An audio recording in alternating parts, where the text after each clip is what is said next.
사람들에게 큰 기쁨의 소식입니까? 우리가 코로나로 몇 년 고생할 때에 모든 사람들이 뭘 기다렸어요? 백신이 나오기를 기다렸죠. 예? 근데 드디어 그 백신이 나왔을 때 우리가 얼마나 기뻐했습니까? 그 백신이 많은 사람들의 생명을 살렸습니다. 그런데 그건 한 부분에 불과하고 진짜 모든 인류에게 가장 큰 기쁨의 소식이 무엇인가? 오늘 본문에 나와 있듯이 하나님께서 인간을 사랑하셔서 인간들을 구원하기 위해 이 땅에 찾아오셨다는 거예요. 찾아오셨다. 하나님이 인간이 되셨다. 이게 가장 위대한 일이죠. 하나님의 사랑이 가장 잘 나타나 있습니다. 자, 하나님께서 인간을 구원하기 위해서 이 땅에 찾아오셨는데 만왕의 왕이신 왕의 모습으로 정말 천군 천사를 대동하고 그 하나님의 영광의 모습으로 찾아온 게 아니잖아요. 한 여인의 몸을 빌어서 그 여인의 태 속에, 그 태아 속에 인간이 태어나는 것과 똑같은 방식으로 그렇게 찾아오셨습니다. 그리고 여인의 뱃속에 10달 있다가 드디어 이제 이 세상에 아기의 모습으로 태어나셨어요. 만왕의 왕이시고 하나님이신 그분이 이 땅에 우리를 구원하기 위해 찾아오셨는데 아무도 알지 못해. 또 태어날 곳이 마땅치 않아서 말구유로 그렇게 찾아오셨습니다.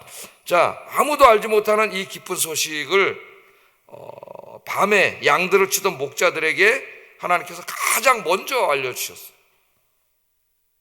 목자들은 아기의 모습으로 오신 하나님을 만나 감사했고 찬양의 예배를 드렸고 또 천사가 전해진 구원의 기쁜 소식을 증거하는 것으로 오늘 본문에 나옵니다. 그래서 하나님의 구원의 은혜와 사랑을 체험한 사람들은 목자들처럼 세 가지 반응이 나타난다. 세 가지. 정말 하나님의 은혜에 충만하면은 보편적으로 세 가지가 나타나게 돼 있어요. 그 첫째가 감사죠. 감사. 나 같은 죄인을 사랑하신 하나님의 은혜에 감사하게 돼요. 감사가 넘치게 됩니다. 두 번째는 어떻게 돼요? 그 하나님을 찬양하고 경배하게 되는 게 자연스럽게 나오게 되는데 이게 예배예요. 예배. 감사가 넘치고 감사가 넘치는 사람은 예배의 자리를 나오게 됩니다. 찬양과 경배를 드리고 그 다음 세 번째는 이 기쁜 소식을 알지 못해서 죽어가는 자기 주변에 사랑하는 사람들을 보고 안타까운 마음이 생겨요. 그래서 가서 전하지 않고는 견딜 수 없는 마음이 생깁니다. 그러니까 하나님의 은혜를 체험한 사람에게 공통적으로 보편적으로 나타나는 세 가지 현상이에요. 뭐라고요? 감사. 두 번째는 예배. 세 번째는 전도예요. 전도. 이 세 가지가 자연스럽게 나타나게 되어 있습니다. 오늘 목자들의 삶이 그것을 보여주는데 오늘 아침에는 이 세 가지에 초점을 맞추어서 말씀을 전하겠습니다. 첫째는 감사예요. 자, 어제 우리가 자세하게 역사까지 우리가 다 동원해가지고 누가복음의 말씀을 우리가 공부를 했습니다. 로마의 초대 황제였던 아우구스투스 통치 때에 왕이신 예수님께서 인간의 몸을 입고 인간의 역사 속으로 들어오셨다고 누가는 그 시점 분명히 역사적인 그 시점을 우리에게 이야기해 주고 있습니다. 자, 하나님이 오셨어요. 그런데 지금 이 사실을 아는 사람은 두 사람밖에 없습니다. 마리아와 요셉. 두 사람 외에는 아무도 몰라요. 이 광활한, 이 크고 광대한 우주를 창조하신 그 하나님께서 저 우주 수천 조억 개 별들 중에 그 먼지도 되지 않는 그 조그만 거기에 한 피조물이 되셔서 거기를 찾아오셨다는 것이죠. 참으로 놀라운 일입니다.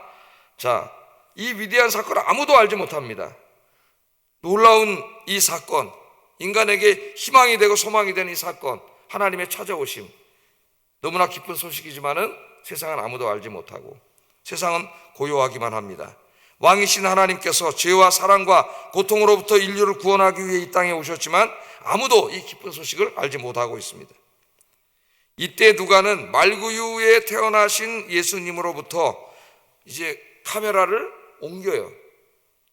여러분 드라마를 보고 있다면은 예수님이 태어나시던 그 말구유 사건을 한참 보여주다가 카메라가 싹 옮겨가지고 한 들판으로 갑니다. 오늘 그 들판의 이야기죠. 그 베들레헴 근처에서 양을 치고 있는 일단의 목자들을 카메라가 비추고 있습니다. 오늘 그 목자들이 나오고 있어요. 자, 예수님께서 태어나신 곳에서 얼마 떨어지지 않은 곳에서 목자들이 밤에 양떼를 지키고 있었습니다. 예수님께서 태어나시던 그날 밤에 목자들은 그들의 인생을 완전히 뒤집어 놓는 놀라운 이제 이 체험을 하게 됩니다. 하나님의 사자의 방문을 받게 되는 것이죠. 매일 거기서 양을 쳤어요. 그날 밤에 똑같은 일을 하고 있었습니다. 아무 일도 벌어지지 않았는데 그날 밤에 하나님의 천사들이 찾아왔습니다. 그래서 놀라운 일을 전해줍니다. 8절 9절 한번 읽어보겠습니다. 시작.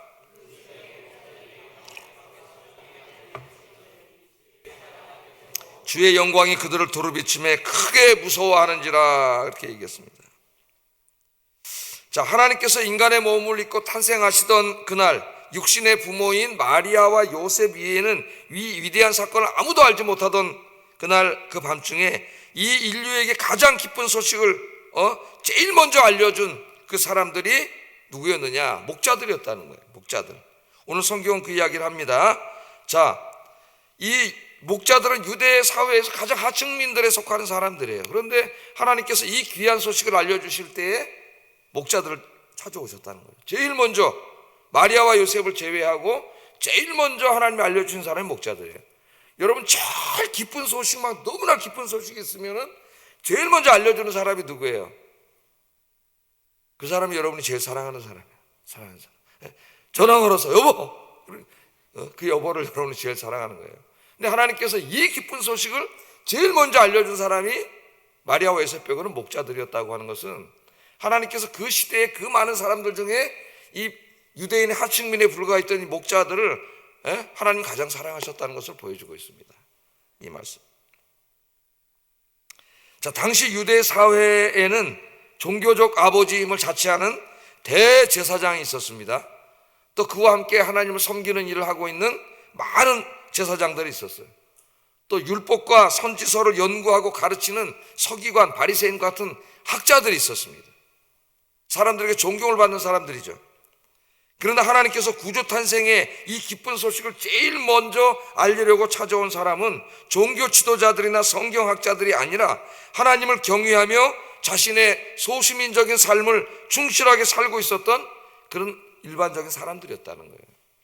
이 사실을 우리에게 상당히 놀라움을 줍니다. 오늘 주님이 우리에게 기쁜 소식을 전할 때에 목사들이 아니고 신학교 교수들이 아니라는 거예요. 하나님이 가장 관심을 갖고 사랑하고 이 소식을 먼저 알려줬던 사람은 소시민들이었다는 겁니다. 하나님을 경외하면서 자기의 직장 생활을 하면서 하루하루 충실하게 예배드리고 봉사하며 살았던 바로 그 사람들이었다는 거예요. 어쩌면 지금도 똑같을 수도 있다고 저는 생각을 합니다. 바로 여러분들이 주인공입니다. 할렐루야. 제가 주인공이 아니라 여러분들이 주인공이에요. 여러분들이 하나님을 경외하며 이 새벽에 나와서 이렇게 기도하고 예배드리고 전도하고 봉사하고 또 직장에 나가서 일하고 바쁘게 살아가시는 여러분들을 하나님 가장 사랑하지 않나, 그렇게 오늘 말씀을 통해서 생각하게 됩니다. 참으로 감사한 일이죠. 자, 이 천사들은 목자들에게 그들이 평생 동안 기다렸던, 아니 그 조상의 때부터 기다려왔던 너무나 기쁜 소식을 전하고 있습니다. 10절 11절 한번 읽어봅니다. 시작. 보라, 내가 온 백성에게 미칠 큰 기쁨의 좋은 소식을 너희에게 전하노라. 오늘 다윗의 동네에 너희를 위하여 구주가 나셨으니 곧 그리스도 주시니라. 아멘. 너희를 위하여 구주가 나셨으니 곧 그리스도 주시니라. 그렇게 이야기를 합니다.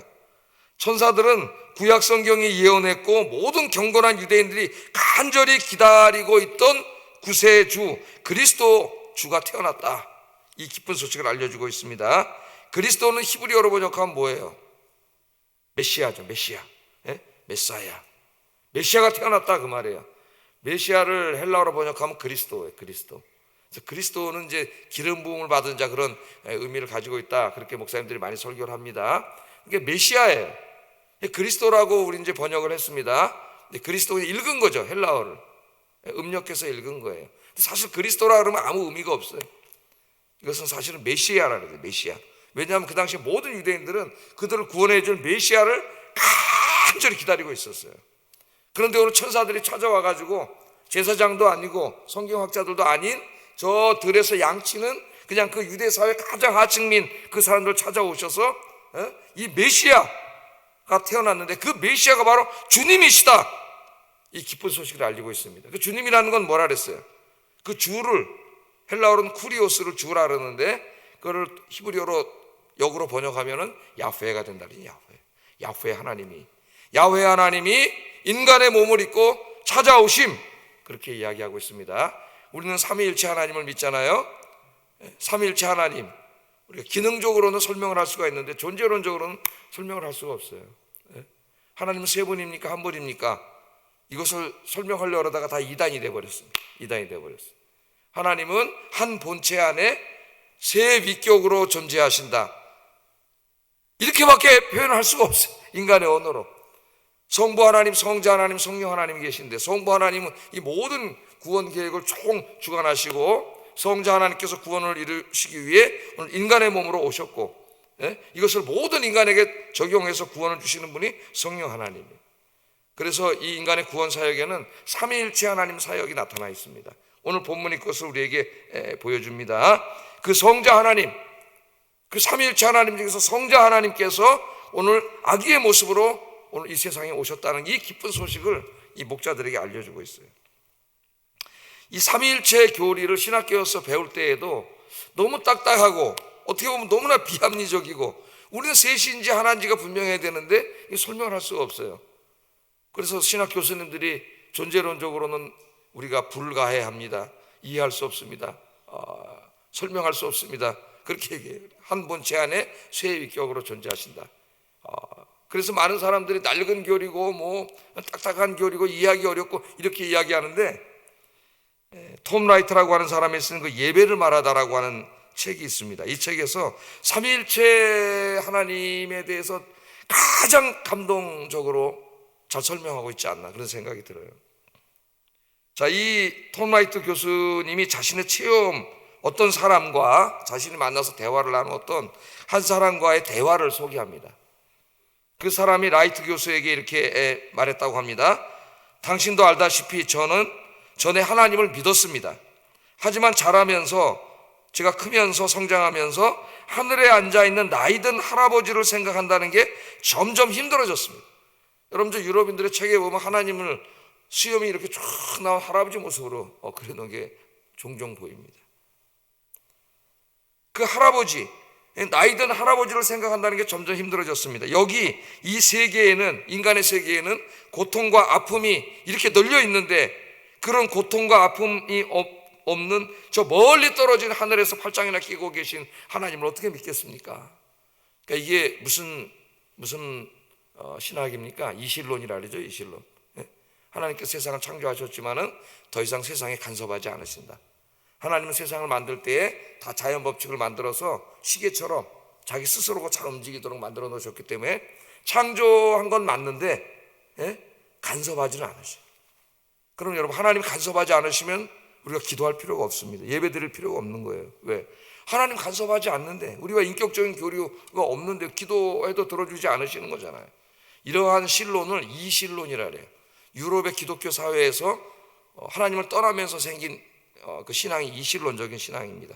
그걸 이야기하는 거예요. 이 세상에는, 우리가 사는 세상에는 배고파서 굶주린 사람도 있고, 전쟁으로 시달린 사람, 병으로 고통당하는 사람, 수많은 고통과 슬픔이 있는데, 우리가 믿는 하나님은 저기 고통이 없는 곳에 자기 혼자 편안하게 계시면서 수염이 덕수룩한 할아버지 모습으로 팔짱이나 끼고 있는 그런 하나님을 왜 믿습니까?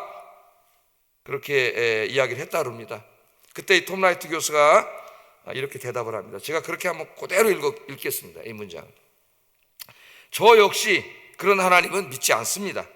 제가 믿는 하나님은 여기 이 세상에 존재하는 고통과 아픔의 한가운데서 제가 만난 하나님입니다. 이 세상의 고통과 죄와 아픔을 함께 짊어지시고 십자가에 못 박힌 예수님이 없었다면 저는 하나님을 알지 못했을 것입니다. 하나님은 저 멀리 떨어져서 팔짱을 끼고 이 세상에서 벌어지고 있는 온갖 죄악들, 슬프고 끔찍한 일들을 지켜만 보고 있는 분이 아닙니다. 하나님은 그 모든 슬픔과 고통으로부터 인간을 구원하기 위해 인간의 몸을 입고 이 땅에 오신 하나님이시고, 십자가에서 고난받으시고 죽음으로 인간의 모든 문제를 해결하신 사랑하신 하나님입니다. 지금은 성령을 보내셔서 지금 여기서 죄와 죽음의 통치하에 신음하며 온갖 고통과 질병과 슬픔 가운데 있는 우리들 한가운데 찾아오셔서 함께 신음하시고 고통하시며 슬퍼하시고 우리를 위해서 기도하고 계시는 바로 그 하나님, 삼위일체 하나님입니다. 할렐루야. 저는 조직신학을 통해서 삼위일체만을 공부했어요. 너무나 몸이 건조하고 그렇게 공부하다가 이 톰 라이트의 삼위일체 하나님에 대한 설명을 눈물이 났어요. 삼위일체 하나님을 이렇게 감동적으로 설명하고 가르칠 수가 있겠는가? 여러분, 우리는 오늘 이 본문에서 삼위일체 하나님의 사랑을 만나게 됩니다. 우리가 믿는 하나님은 이 광활한 우주를 창조하신 창조주 하나님, 전능하신 하나님, 거룩하신 하나님이십니다.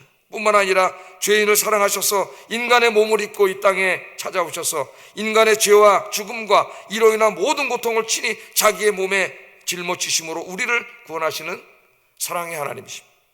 지금도 성령으로 여러분 안에 찾아오셔서 우리들을 고아처럼 내버려 두지 않으시고 모든 고통의 현장과 슬픔의 현장에 함께 하시면서 힘 주시고 지혜 주시고 세상 끝날까지 함께 하시는 하나님, 그 하나님이 바로 우리가 믿는 삼위일체 하나님입니다. 할렐루야. 그 하나님께서 오늘 인간의 몸을 입고 이 땅에 오신 이 기쁜 소식을 이 목자들에게 알려주고 있습니다. 그래서 이 목자들은 감사했죠. 여러분, 이 사랑으로 저와 여러분이 구원받았는데 이 감사가 평생 동안 넘치기를 주의 이름으로 축복합니다. 우리는 죄진 것밖에 없는데, 우리는 하나님을 대적하고 우상 숭배하고 못된 짓 하고 그렇게 살아간 것밖에 없는데, 하나님께서 일방적으로 우리를 무조건적으로 사랑하시고 삼위일체 하나님께서 이렇게 힘쓰시고 애쓰셔서 인간이 되셔서 찾아오셔서 우리를 구원해 주셨다고 하는 것, 이 은혜를 잊지 않고 감사하기를 주의 이름으로 축복합니다. 그래서 기독교인의 제일 중요한 언어는 감사의 언어예요. 기독교인의 불평과 불만이 많다는 것은 이해할 수 없는 것입니다. 이 구원을 잊어버렸기 때문에, 이 구원의 은혜를 늘 생각하고 기억하시는 여러분 되기를 주의 이름으로 축복합니다. 자, 이처럼 하나님의 은혜를 깨닫고 감사가 충만한 사람은 그 다음에 자연스럽게 우리를 사랑하시는 삼위일체 하나님께 찬양과 감사와 영광을 돌리게 돼요. 예배를 드릴 수밖에 없습니다. 자, 예배는 여러분, 예배하는 우리의 마음은 하나님의 사랑에 대한 정말 감사의 마음이에요. 감사. 그래서 예배에서 중요한 게 감사와 찬양입니다. 감사와 찬양. 이 구세주 탄생의 기쁜 소식을 알리면서 이 천사들은 하나님을 찬양했습니다. 13절 14절 한번 읽어봅니다. 시작.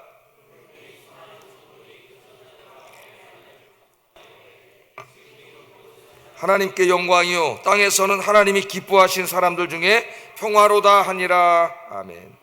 하늘에서 천군과 천사들이 찬송을 하고 있습니다.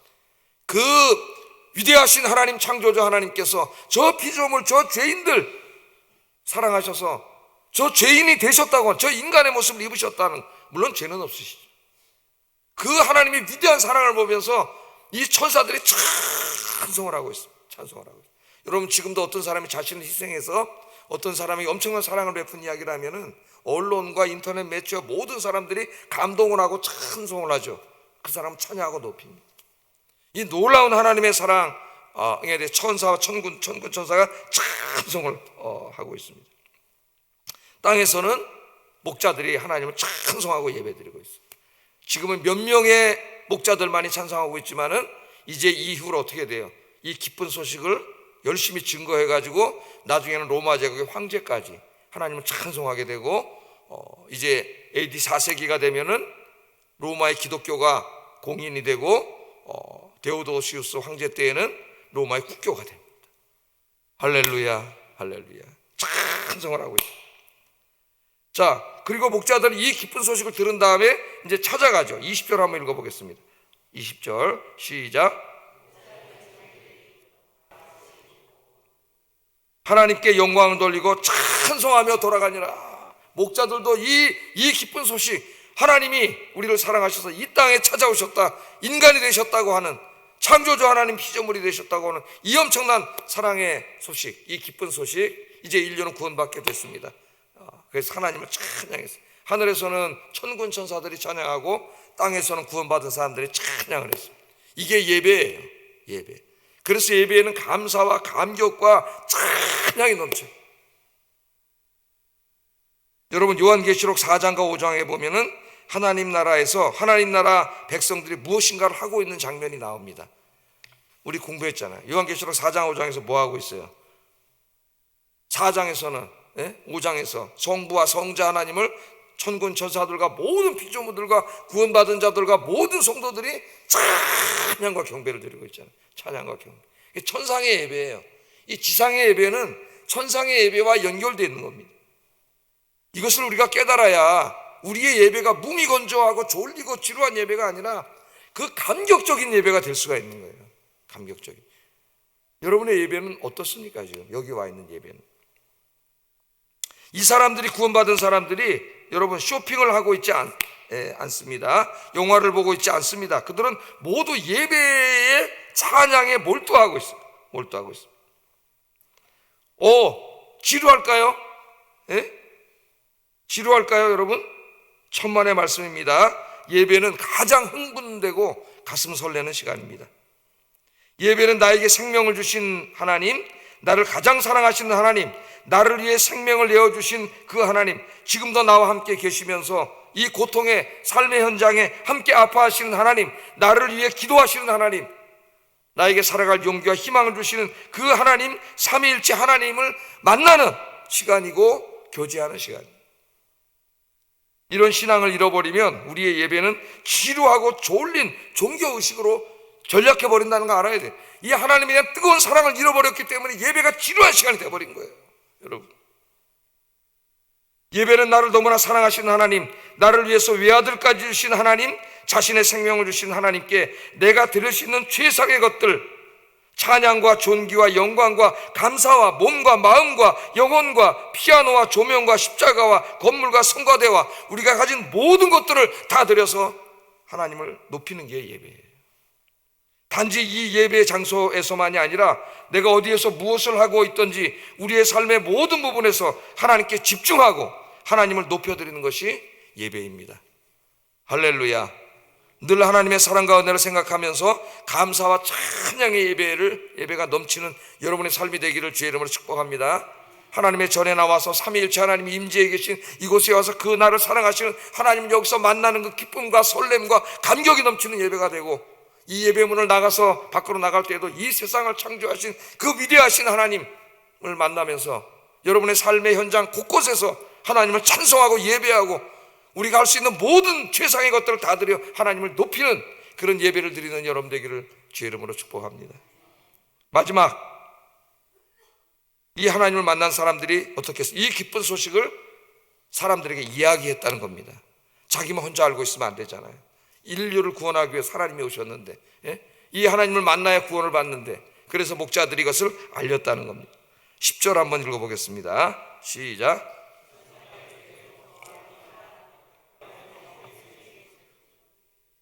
그 다음에 16절 17절 한번 읽어보겠습니다. 16절 17절 시작.